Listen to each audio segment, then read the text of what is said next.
نێلسن ماندێلاکەی فەڵەستین کێیە؟ بۆچی حەماس داوا لە ئیسرائیل دەکات ئازادی بکات؟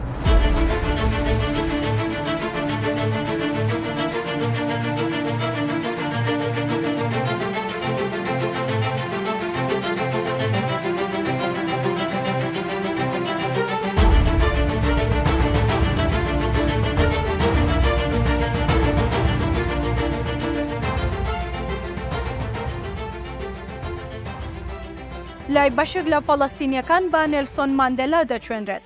لاگەری ئازادبوونیشی دەبێتە یەکێک لە کاندیدا بەهێزەکان بۆ بوون بە سەرۆکی داهاتووی فەڵەستین لە شوێنی مەحموود عەباس. هەروەها بە گەورەترین و ناودارترین فەڵەستینی دادەنرێت لە زیندانەکانی ئیسرائیلدا.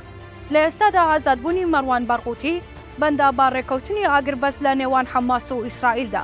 دوێنێ هێنیش بە فەرمی حەماس داوای لە ئیسرائیل کرد بەرغووتی ئازاد بکرێت. مەڕوان بەرغووتی لای فەڵەستینیەکان بە داڕێژەری ڕاپەڕینی ساڵی 1987 فەڵەستین دادەنرێت دژی داگیرکاریەکانی ئیسرائیل. لە کاتی دەستگیرکردنیشیدا ئارێل شارۆنی سەرۆکی پێشووی ئیسرائیل دەڵێت بەداخەوەم کە بە زیندوی دەستگیر کراوە بریا تەرمەکەی مشتێک خۆڵەمێشی ناو قوتوویەک بە. ئەگەرچی مەڕوان بەرغووتی سەربا پارتی فەتحی فەڵەستینە و یەکێک بوو لە سەرکردە دیارەکانی فەتح بەر لەوەی لە ساڵی 2002 لە کارتی ڕۆژاوا دەستگیر بکرێت لەلایەن ئیسرائیلەوە بە تۆمەتی کوشتنی هاوڵاتیانی ئیسرائیلی لەو ناوچانەدا.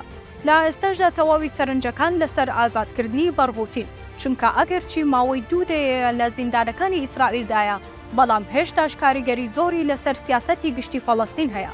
ئازادبوونیشی لە زیندانەکانی ئیسرائیل ڕێگاخۆش دەکات تا لە شوێنی مەحموود عەباس سەرۆکی دەسەڵاتداری ئێستای فەڵەستین ببێت باسەرۆک. ئەم داوایەی سەرکردەکانی حەماس بۆ ئازادکردنی بەرغووتی وەک هەوڵێکی بزوتنەوەکە دەبینرێت بۆ دەستخستنی زیاتری پشتگیری ڕایگشتی و شەقامی فەڵەستینی بۆ بزوتنەوەکان لەلایەک و لەلایەکی دیکەشەوە ناساندنی ناسنامەی بزوتنەوەکەیە وەک چەترێک بۆ یەکگرتووی دۆزی فەڵەستین. لە دوای هێرشەکانی حەماس بۆ سەر ئیسرائیل لە 7 ئۆکتۆبەری ساڵی ڕابردوو ژمارەیەکی زۆر دیلی ئیسرائیلی کەوتونەتە دەست بزوتنەوەی حەماس. لە بەرامبەریشدا بزوتنەوەکە لە ڕێگەی ئاگربەستەکاتیەکەوە دەیەوێت سەرکردە و هاوڵاتیانی فەڵەستینی لە بەرامبەر ئازادکردنی دیلە ئیسرائیلیەکانی ژێردەستیدا مسۆگەر بکات و زۆرترین زیندانی فەڵەستینی لە زیندانەکانی ئیسرائیلدا ئازاد بکات.